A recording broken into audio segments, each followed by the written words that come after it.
Yo, kembali lagi di channel Vokauser Anime. Jadi kali ini kita akan kembali ngelanjutin alur cerita dari Lord Zaha lagi ya guys ya. Dan sebelum kita memulai videonya lebih jauh lagi, bagi kawan-kawan yang mau traktirin kopi, maka link traktirannya ada di deskripsi di bawah. Oke lah, jadi tanpa berlama-lama lagi, langsung aja kita mulai alur cerita kali ini. Di part sebelumnya, perjalanan malam Elder Heu dan Zaha mengungkapkan banyak rahasia, dari penyelamatan sang Elder ikut campur urusan Three Disaster hingga nasihat krusial tentang kepercayaan di dunia Jianghu. Di balik hangatnya persahabatan senior junior ini, terselip informasi vital mengenai musuh lama dari sekte demonik yang menghilang di Four Flow Valley. Ketenangan malam itu menjadi pertanda akan datangnya badai darah yang gak terelakkan sebentar lagi. Gak berselang lama, terlihat Zaha yang sibuk membaca buku pemberian Elder Heu sedang berangkat ke Four Flow Valley bersama dengan Sword Demon, Berakman, dan juga Yum Yung dengan menaiki kereta kuda.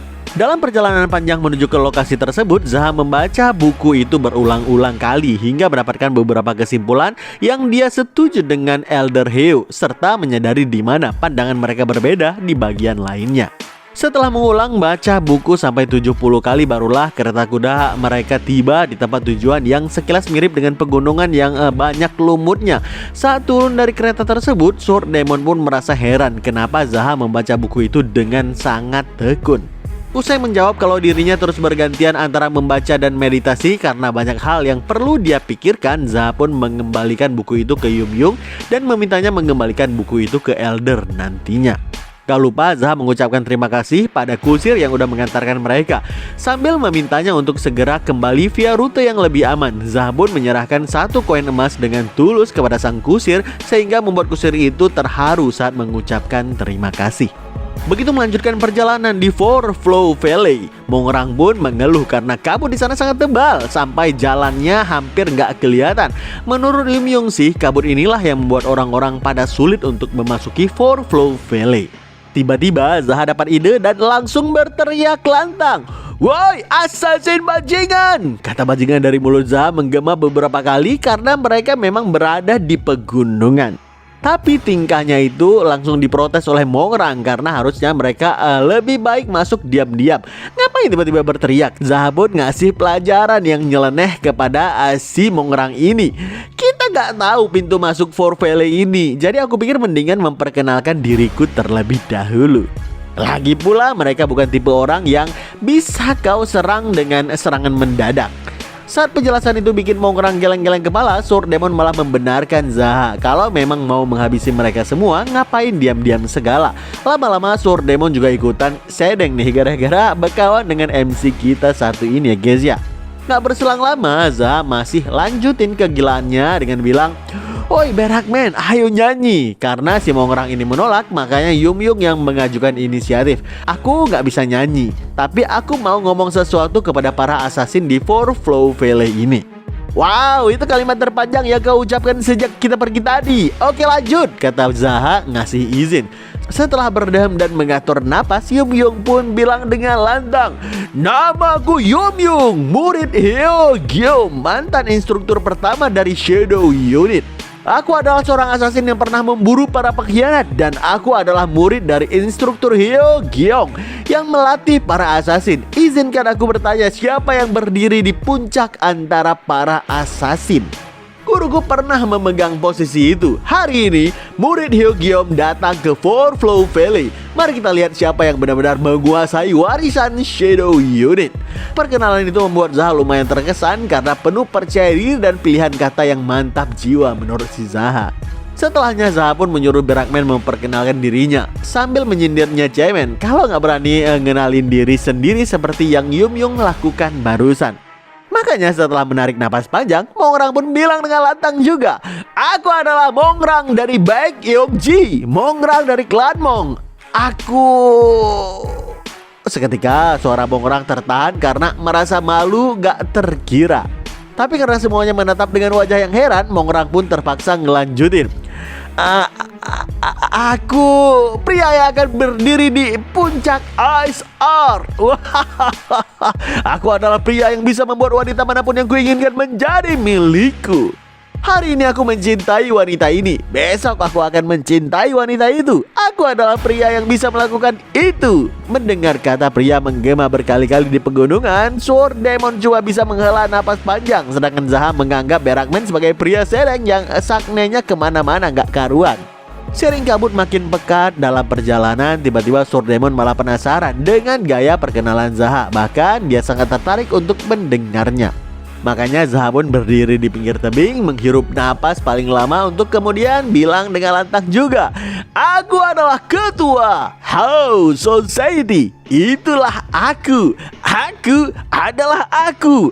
Kosong adalah isi. Isi adalah kosong. Jika dompetku kosong, tolong diisi." Kampret nih MC kita satu ini ya. Jelas dia yang paling nggak karuan sedengnya di antara semua orang yang ada di sana sih. Puas mengenalkan diri, Zaha pun meminta sang senior Sword Demon juga melakukan perkenalan. Mendengarkan itu, Sword Demon segera menghunuskan pedangnya yang seketika memancarkan aura kematian dengan begitu pekat. Sampai-sampai Mongrang dan Yum Yung merinding ngeri berkucuran keringat. Barulah setelahnya sang senior memperkenalkan dirinya sebagai Sword Demon.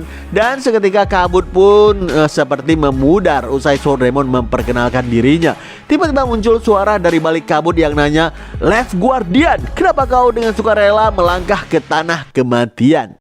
Kau bilang tempat ini tanah kematian? Hei kalian assassin, mari kita lihat siapa yang lebih dekat dengan kematian, kata Sword Demon yang kemudian malah duduk bersila di atas tanah diikuti dengan Zaha dan juga yang lainnya. Mereka semua duduk secara melingkar.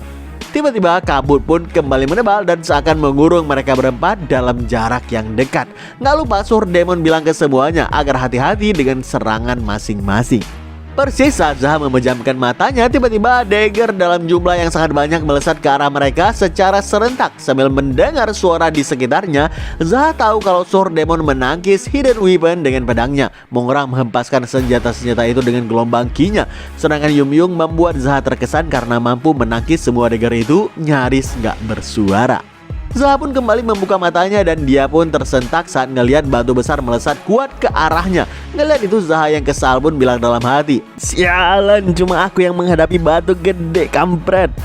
Tanpa ragu Zaha pun langsung berdiri dan mengayunkan pedangnya secepat kilat hingga batu besar itu pun langsung terbelah berkeping-keping. Namun siapa sangka dari dalam pecahan batu itu tiba-tiba muncul hidden weapon yang lain yang melesat ke arah Zaha secara mendadak. Makanya Zaha pun mengaktifkan ki dingin di tangannya untuk mementalkan semua hidden weapon tersebut.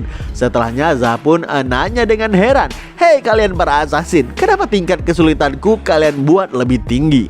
Suara dari balik kabut pun ngejawab, "Ketua Sekte House Society, mati aja sana. Kalau kau mati semuanya akan selesai. Kau malah membuat masalahnya semakin membesar." Ya, sedang bertemu denganmu. Aku memang seorang pria yang selalu memperburuk keadaan. Itulah aku, teriak Zaha sambil mengayunkan pedangnya secepat kilat hingga aura pedangnya memotong semua yang ada di sana termasuk dengan pohon yang berada di sekitarnya. Bahkan orang yang sembunyi di balik kabut sekalipun. Karena gak ada jawaban dari orang yang bicara dengan Zaha barusan, Zaha pun kembali duduk bersila dan bilang, "Suara lonceng ini begitu jernih dan juga tenang. Menakjubkan, ada seorang master yang bisa membunyikan lonceng setenang ini. Aku penasaran dengan usaha apa yang harus dilakukan untuk menciptakan suara seindah ini. Tapi itu bukan urusanku juga. Aku sangat bosan, rasanya gak tertahankan. Dan sekarang aku mulai mengantuk juga. Apa mereka mencampurkan hipnotis ke dalam suara lonceng ini?" "Hei Berakman, apa kau mendengarkanku?" Sering Zaha gak mendapatkan jawaban apapun dari Mongrang, matanya seperti melihat kegelapan di mana secara tiba-tiba dua dagger yang melesat ke arah kepalanya. Usai menghindari lesatan dua dagger itu dengan gampang dan secara beruntun menghindari dagger lain setelahnya, Zaha yang lumayan bingung dengan keadaan yang dia hadapi pun bilang dalam hati, "Teknik bela diri macam apa ini? Apa ini kombinasi dari teknik suara dan demonic art?" Sepertinya mereka mengendalikan frekuensi tertentu sehingga yang kami dengar hanya suara lonceng ini. Ditambah lagi aku kehilangan arah dalam kabut ini. Dalam keadaan seperti ini aku mungkin gak sengaja menebas sekutuku sendiri. Kesal dibikin hipnotis oleh suara lonceng tersebut, Zaha pun segera menjejakkan kakinya ke tanah dengan begitu keras sampai retak-retak, menghancurkan hipnotis tersebut dengan sempurna, hingga terlihatlah beberapa orang yang sembunyi di dekatnya. Ngelihat orang tersebut benar-benar kaget dengan hipnotis mereka yang hancur, Zaha pun bilang ke mereka, "Wah, aku mulai melihat manusia dengan pakaian serba putih. Apa karena kabutnya juga putih ya?" Tanpa ampun, Zaha pun langsung mengayunkan pedangnya secepat kilat, menebas putus tangan dan kepala di antara mereka. Ngelihat ada yang mencoba kabur darinya, Zaha pun langsung mengaktifkan ki demonik untuk menarik kepala si kawan itu. Lalu kemudian menusuk lehernya tanpa ampun dengan begitu sadis. Di saat yang sama, Sword Demon dan juga Mongrang juga berhasil mengalahkan musuh yang menyerbu mereka. Mendengarkan muridnya bilang kalau lonceng musuh udah berhenti berbunyi, yang sepertinya orang yang menyembunyikannya udah mati juga, Sword Demon merespon kalau mereka masih harus tetap berwaspada karena belum tahu dengan pasti keadaan mereka yang di sekitar. Zaha sendiri yang udah bosan dengan kabut ini tiba-tiba tersentak karena merasakan musuh mencampurkan racun ke dalam kabut. Makanya dia pun segera memusatkan ki di kedua tangannya untuk menghempaskan kabut tersebut ke sekitar juga. Disusul Sword Demon dan juga Mongrang melakukan hal yang sama sehingga kabut itu menghilang sepenuhnya dari mereka. Ngelihat nggak ada Yum-Yung di sekitar, Mongrang pun nanya kemana tuh orang pergi. Tiba-tiba orang yang berbaring di tanah sambil memakai baju putih seperti musuh menjawab, "Hadir bosku." "Lah kenapa kau ganti baju?" tanya Zaha penasaran. Mongrang ngejawab, "Tadi karena diserang, aku juga udah mencoba mendekati markas utama mereka tapi gagal." Anjir, gila juga skill assassin didikan dari Elder Heu. Saat yang lain sibuk melawan, dia udah mencoba menyusup duluan ke markas musuh sambil menyamar. Usai Yum-Yung mencopot baju putih samarannya itu, Sword Demon pun bilang ke semuanya untuk menunggu karena mereka perlu waktu untuk memulihkan pendengaran serta menilai area sekitar juga. Selain itu, dia juga meminta semuanya waspada dengan racun. Jangan sentuh mayat manapun karena terkadang bisa meledak. Yum-Yung pun menambahkan ke arah mana musuh mundur, tapi dia yakin kemungkinan besar musuh sedang memancing mereka. Mendengarkan itu, Zaha pun bilang lagi, sebentar lagi udah malam. Kalau ngelihat cara main mereka, mungkin sekarang mereka udah ganti seragam jadi serba hitam. Jadi ketua society, apa kau punya sebuah ide? Tanya Sword Demon pengen tahu. Zaha tersenyum, kita akan terlihat seperti orang bodoh jika melanjutkan pertarungan dalam medan yang gak menguntungkan kita. Bakar semuanya. Para assassin itu mungkin udah menguasai gunung dan juga lembah ini. Warga sipil juga nggak mungkin hidup di tempat seperti ini. Jadi bakar aja semuanya. Nggak perlu bermain sesuai aturan mereka. Menurut Mongrang, ide Zaha itu lumayan bagus. Apalagi Zaha dan dirinya sama-sama menguasai teknik es. Jadi mereka bisa menciptakan jalur kabut bahkan jika membakar sebuah hutan di sini. Baru aja Sword Demon setuju dengan ide tersebut, tiba-tiba suara dari balik kabut kembali muncul dan bilang, "Santai dulu gak sih bro? Diam kau assassin sialan. Aku jadi gak bisa tidur nyenyak karena kalian para orang-orang tolol. Kalian semua akan mati karena mengganggu jam tidurku, paham? Kumpulan orang tolol yang bahkan gak tahu cara bertarung dengan benar. Kalian mungkin sedang bersembunyi di suatu tempat, mengganti pakaian kalian dan mengoleskan racun. Kupikir karena kalian berasal dari Shadow Unit, kalian akan cukup mengesankan. Tapi kalian ternyata cuma lelucon saja," teriak Zaha yang penuh amarah yang membuat Mongrang sangat heran kenapa Zaha nggak bisa sedikit pun menahan emosinya. Selagi Yum-Yung gercep menyalakan api untuk bakar-bakaran, Zaha pun bilang lagi, "Dasar orang tolol, semua assassin seperti kalian cuma tahu cara untuk bernapas sambil bersembunyi di jamban. Tipikal assassin, iya kan Yum-Yung?" Yum-Yung merespon, "Kesabaran memang hal utama bagi seorang assassin." "Oh, Four Flower Valley juga begitu ya. Jadi apa peringkat mereka ditentukan berdasarkan seberapa lama mereka bisa menahan napas di jamban?"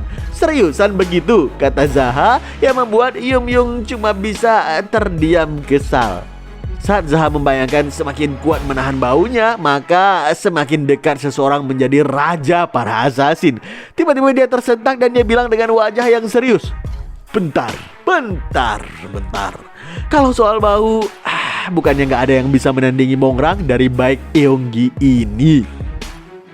Kalau dipikir-pikir lagi, dia sama dengan jamban bukan? Sama-sama dilumuri dengan Apa itu ngebuat Mongrang jadi raja para assassin? Kata Zaha yang teringat Mongrang terberak-berak di celana saat melawannya dulu. Spontan Mongrang yang marah langsung membalas, "Matamu sialan. Kalau kau mau memprovokasi ya provokasi musuh aja, ngapain aku lagi yang kena?" Yah, kadang-kadang memang perkataan yang salah suka keluar gak sengaja ketika bicara dengan orang yang lebih muda. Kau gak tahu ya, kata Zaha yang membuat Mongrang makin kesal setengah mati di sudut sana. Dan dengan polosnya Yum Yung pun nanya, "Jadi tuan muda Mong melumuri dirinya dengan ya." "Bacot, gak usah nanya-nanya dan penasaran sialan," balas Berakman yang gak berhenti dibikin kesal sama orang-orang di sekitarnya ini. Begitu Sword Demon dan yang lain mulai membakar hutan dengan api buatan masing-masing, Zaha yang ngelihat api yang berkobar kemari bilang ke para musuh-musuhnya itu, "Kalian akan menyesal karena melawan ketua House Society. Saat kematian kalian mendekat, kalian akan mengenang hari-hari kalian menunggu dan menahan napas di jamban lalu menganggapnya sebagai masa-masa bahagia." Mendengarkan ucapan jorok penuh dengan provokasi itu, Sword Demon pun mendekati Zaha dan bilang, "Ketua Society, kerja bagus. Jika aku ada di posisi mereka dan kau berkata seperti itu, aku gak akan bisa menahan amarahku. Aku pasti udah menyerbu keluar tuh. Tapi serius, hari ini aku mendengar tentang jamban dan juga eek lebih banyak daripada seluruh hidupku di Jianghu. Ini termasuk pengalaman pertama bagiku." Bukannya merasa tersindir, Zaha malah merespon, "Pengakuan yang bagus, Hyung. Hari ini akan menjadi aksi kekacauan dan juga Mari kita lihat siapa yang keluar sebagai pemenang." Mongrang yang masih kesal pun menanggapi, "Aduh, si kampret ini kalau bicara ujung-ujungnya pasti ngebahas mulu dah." "Yo, itulah aku," kata Zaha dengan wajah yang gak merasa bersalah sedikit pun, membuat rekan di sekitarnya lagi-lagi cuma bisa diam kesal.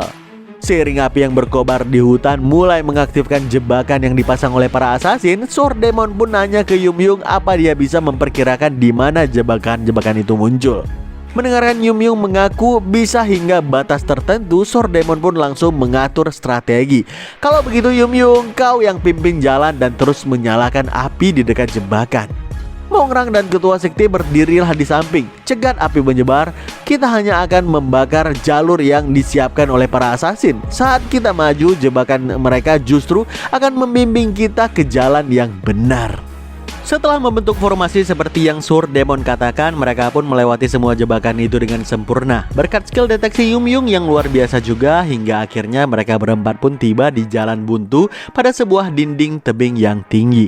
Sword Demon yakin kalau markas assassin pasti ada di balik dinding tersebut, karena nggak mungkin mereka akan memasang jebakan yang hanya menuju ke tembok kosong. Baru aja Mongrang ngasih ide agar menemukan mekanisme pembuka jalan, Zaha yang nggak sabaran malah teriak dengan lantang, "Woi assassin, kami udah datang, sambutlah tamu kalian ini." Kali ini Sword Demon sendiri bahkan gak tahan untuk bilang kalau Zaha beneran udah gila dengan teriak-teriak gak jelas seperti barusan. Dan seperti biasa dengan senyum sedengnya, Zaha mengaku kalau memang seperti itulah dirinya. Ya lagi-lagi seperti itu ya guys ya. Namun tiba-tiba mereka berempat malah tersentak begitu mendapatkan sebuah pintu pada dinding tersebut terbuka. Mendengar suara dari pintu mempersilahkan mereka untuk masuk, Sword Demon pun tambah heran lagi karena suara itu terdengar familiar di telinganya. Tanpa basa-basi, Zaha masuk duluan ke pintu itu disusul dengan yang lain, sehingga mereka tiba di gua yang luas, di mana ada banyak lubang dengan para assassin yang berdiri di sana. Seketika pemimpin para assassin kembali bersuara, "Left Guardian, apa yang membawamu ke tempat ini?" Sword Demon pun ngejawab, "Oh, jadi ada para pembelot di antara kalian ya." Saat Zaha nanya apa Hyung mengenal para assassin itu, Sword Demon pun merespon kalau beberapa dari mereka adalah orang yang selamat dan kabur saat konflik di kultus dulunya. Tapi khusus Pak Tua yang ada di sana itu, Sword Demon mengaku enggak kenal. Sontak Zaha nanya dengan tegas kepada sosok pemimpin mereka, "Hei tua bangka, apa kau instruktur chill? Kau nggak terlihat terlalu berwibawa dan berusia lebih dari 100 tahun. Bocah jenggotan, siapa kau sebenarnya?" Bukannya menjawab pertanyaan Zaha, si Pak Tua itu malah bilang ke Sword Demon, "Hei Sword Demon, kalau kau juga menjadi pembelot kultus demonik, harusnya kau bukan musuh kami. Apa kita benar-benar harus bertarung seperti ini? Gimana kalau begini aja? Jika kau menghabisi ketua sekte Hao, kami nggak akan campur tangan. Kami bahkan akan menyediakan dana agar kau bisa mendirikan faksi sendiri. Gimana? Menurut laporan kami, kau dan ketua sekte Hao nggak punya hubungan sebelumnya, bukan? Kata si Pak Tua itu yang langsung ditolak oleh Swordemon. Bahkan dia meminta Pak Tua itu untuk bicara aja tentang hal tersebut kepada Zaha langsung. Tapi Pak Tua itu bukan ngobrol ke Zaha, malahan beralih ke Yum-Yung dan juga Morang, pewaris keluarga Mong dan juga murid Elder Heo. Apa kalian gak tertarik? Saat Yum-Yung diam aja, Morang malah menanggapi, daripada kasih aku uang, kalian punya ewek cantik gak? Kalau ada, perlihatkan wajahnya dulu, baru kita deal. Bosan dengan tingkah Pak Tua dan juga para assassin, Zaha pun bilang dengan lantang, turun ke sini kalian, sialan, leherku pegal, nengok ke atas terus. Hentikan omong kosong ini, putuskan aja sekarang, mau gelut atau enggak. Teriak Zaha yang membuat Pak Tua itu heran dengan sikap lawannya yang gak ada sabar sedikit pun. Melihat Pak Tua dan juga para assassin gak ada satupun yang turun, Zaha pun melangkah beberapa kaki ke depan sambil bilang ketiga rekannya untuk berhati-hati. Zaha merasa udah waktunya bagi dia untuk menerapkan pemikiran Elder Heo tentang teknik Yin dan Yang. Usai merentangkan kedua tangannya, di mana tangan kiri Zaha mengaktifkan Crescent Moon Ice teknik, sedangkan di tangan kanannya adalah Fire Phoenix. Zaha pun mencoba menggabungkan kedua teknik itu yang membuat Swordemon mewanti-wanti yang lainnya untuk berwaspada, karena itu bukanlah teknik biasa. Selagi Pak Tua itu dan para assassin yang lain kesal ngeliat tingkah Zaha yang gak menjelaskan apa yang dia lakukan, termasuk juga heran kenapa gak ada seorang anggota pun yang mampu menghabisinya.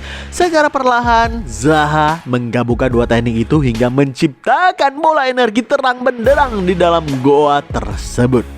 Pastinya para assassin pun makin heran dengan teknik apa itu sebenarnya. Sedangkan Swordemon sendiri segera menyuruh kedua juniornya untuk berdiri di belakangnya agar nggak terkena teknik ultimate terkuat milik Zaha saat ini. Belum juga kelar para assassin itu mencerna apa yang sedang Zaha lakukan dengan bola energi seterang itu, tiba-tiba bola energi di kedua tangan Zaha berubah menjadi setengah hitam pekat dan setengah putih yang berkilau, yang membuat dia ikutan bingung dan bilang dalam hati, ini beneran kayak gini kan tekniknya? Nggak tahu lah, aku juga jadi lupa. Kampret nih orang. Ngeluarin sebuah teknik berbahaya tapi dia sendiri nggak tahu gimana yang bener tekniknya. Nggak perlu tekniknya salah ataupun benar, Zaha yang tersenyum kemudian bilang, Sun and Moon Radiance. Seketika dari bola energi campuran itu memancarkan sinar yang begitu terang yang menyilaukan, membutakan semua orang yang berada di sana. Parahnya, sinar itu bukan sinar biasa. Sinar itu ibarat ledakan nuklir yang bisa menghancurkan apapun yang terkena dengannya. Dengan begitu dahsyatnya. Untuk sesaat sinar menyilaukan itu terus memancar dengan deras sekaligus menghancurkan apapun via ledakan dahsyat yang tercipta oleh paparan sinar itu. Begitu ledakan mereda, terlihatlah keadaan goa yang porak-poranda parah, di mana Zaha sendiri menghela napas karena merasa beruntung dirinya masih hidup. Kebetulan Yum-Yung dan juga Morang berhasil selamat karena dilindungi oleh Swordemon. Itu pun mereka harus tiarap di tanah sambil menutup mata agar mata mereka tetap selamat. Seiring cahaya purnama menyinari gua dari langit-langit yang terbuka akibat ledakan tadi, Swordemon pun bilang ke Zaha, bahkan pengguna tekniknya sendiri terjebak di dalamnya. Kau harus menyempurnakan teknik itu sedikit lagi, kata Swordemon yang langsung disetujui oleh Zaha. Puas menatap bintang di langit-langit goa yang hancur serta menghabisi para assassin sekaligus, Zaha pun kemudian mengambil pedangnya dan melirik ke arah Pak Tua yang terduduk gak berdaya di dinding gua tersebut. Ngelihat si Pak Tua gak langsung mati, Zaha pun mengakui kalau dia punya skill yang lumayan. Namun setelahnya Swordemon bilang, oh ya, aku ingat sekarang, kau Elder Deng ya, salah satu pendukung pewaris kedua, iya bukan? Kata Swordemon yang membuat Elder Deng heran karena juniornya itu sangat lama untuk mengenali dirinya. Mendengar Elder Deng bilang kalau instruktur Chill adalah masternya, Swordemon pun menambahkan, jadi kau mengumpulkan para pembelot dan memimpin organisasi assassin ini. Bukannya menanggapi ucapan dari Swordemon, Elder Deng malah bilang ke Zaha, ketua sekte, aku punya permintaan. Bukan untuk memohon ampun ataupun mencoba kabur. Kau tenang aja, aku gak akan melakukan itu. Jika kalian semua menggabungkan kekuatan, menghabisiku bukanlah hal yang sulit. Tapi karena udah sampai di sini, aku ingin satu pertarungan terakhir melawan Swordemon yang mencapai rank Left Guardian di usia yang begitu muda. Kau adalah anak muda yang dikagumi oleh kami para orang tua. Statusmu terus naik lebih tinggi dan aku nggak pernah mendapatkan kesempatan untuk melawanmu. Jadi meski sekarang kita berdua adalah pembelot, aku ingin berhadapan dengan mantan Left Guardian, kata sang Elder yang langsung diiyakan oleh Sword Demon. Seiring Sword Demon berjalan mendekat, Elder Deng pun berusaha bangkit dengan susah payah dan dia bilang terima kasih. Saat pewaris kedua melarikan diri bersama dengan pengikutnya, apa kau juga bagian dari tim pengejar? Mendengar Sword Demon mengiyakan, Elder Deng langsung nanya siapa yang Sword Demon habisi saat kejadian tersebut. Black Wolf Corp yang mencoba menghalangi kami. Bukankah kau punya hubungan dengan pemimpin Black Wolf tersebut? Tanya sang Elder sekali lagi. Karena Sword Demon lagi-lagi mengiyakan, sang Elder pun bilang, jadi bahkan seorang Sword Demon adalah manusia yang mengalami penyesalan kah? Tapi Sword Demon langsung menepis ucapan tersebut dengan wajah yang kesal. Secara itu mustahil baginya. Penyesalan ada karena kau lemah. Aku yakin instrukturmu mengajarimu untuk berpikir seperti itu. Bahkan saat kematian mendekat sekalipun, tegas Sword Demon yang membuat Elder Deng terdiam kesal. Mendengar Sword Demon bilang kalau dia akan ngasih kesempatan bagi Elder untuk menyerang duluan, tanpa ragu Elder Deng pun langsung melesat dengan sisa-sisa tenaganya. Melompat tinggi ke atas, barulah kemudian menghunjamkan tusukan pedang ke bawah sambil mempertaruhkan semua yang dia punya. Hebatnya, tusukan pedang yang memanfaatkan momentum jatuh itu mampu Sword Demon tahan cukup dengan gagang pedangnya saja. Untuk sesaat, mata mereka berdua saling memandang dengan intens sebelum akhirnya Sword Demon melepaskan sabetan pedang yang melukai area perut sang Elder dengan begitu parah. Seiring sang Elder menjadi histeris kesakitan, Sword Demon mengaktifkan aura pekat yang mengerikan di pedangnya. Sehingga dari luka di perut sang Elder juga ikutan bangkit aura yang sama persisnya.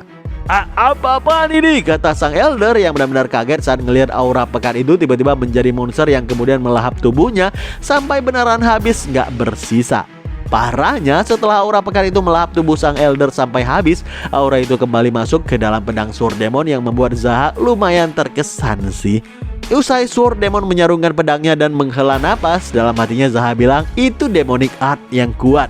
Jika dia terus jadi lebih kuat seperti itu, suatu hari Bright Sword mungkin akan menguasainya sepenuhnya. Batin Zaha yang kemudian gak sengaja ngelihat aura hitam menghilang perlahan dari mata Sword Demon. Saat Zaha nanya apa hiungnya itu nggak masalah terus menggunakan teknik yang kelihatan berbahaya seperti itu, Sword Demon bilang, aku mencoba menghindarinya. Tapi setiap kali jiwa kompetitifku bangkit, aku selalu begitu. Aku harus segera berlatih dengan pedang kayu secepatnya.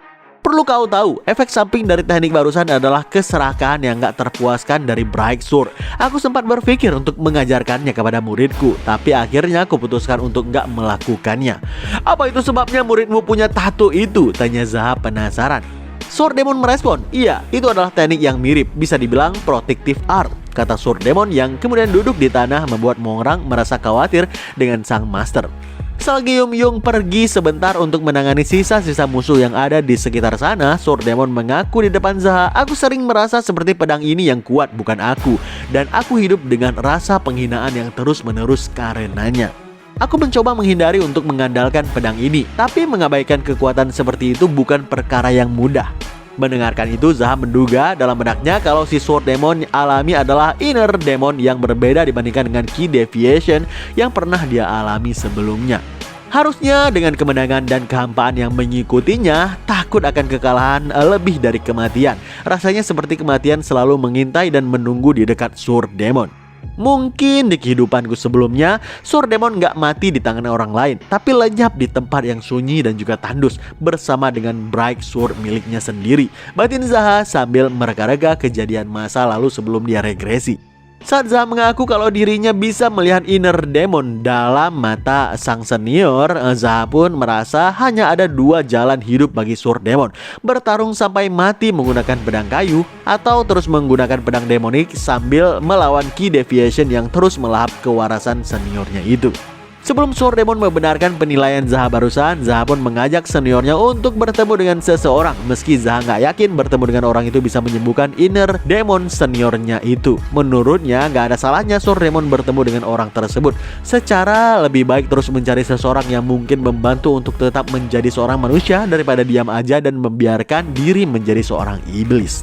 Tindakan mencari cara untuk tetap menjadi manusia bahkan saat dikuasai oleh inner demon bisa jadi kunci untuk mengubah situasimu. Apa pendapatmu, Hyung? Tanya Zaha ingin tahu. Sword Demon mengaku dia nggak tertarik mendengarkan orang tua yang berpikir mereka udah memahami hidup. Zaha membenarkan hal tersebut, tapi orang yang dia ajak ketemu adalah anak muda, sehingga Sword Demon pun tersentak kaget mendengarnya.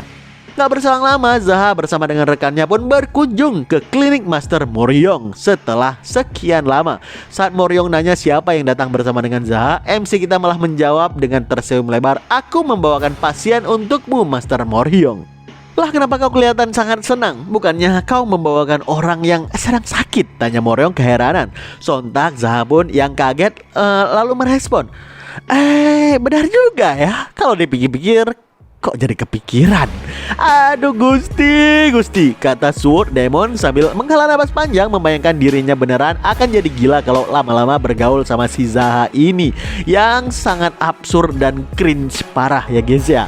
Yuk kita cukupkan cerita sampai di sini. Kegilaan apa lagi yang akan Zaha tunjukkan ke kita semua? Nantikan terus kelanjutan alur cerita dari Zaha ini. Dan nantikan video-video menarik lainnya hanya di channel Fokus Zara Anime dan stay update.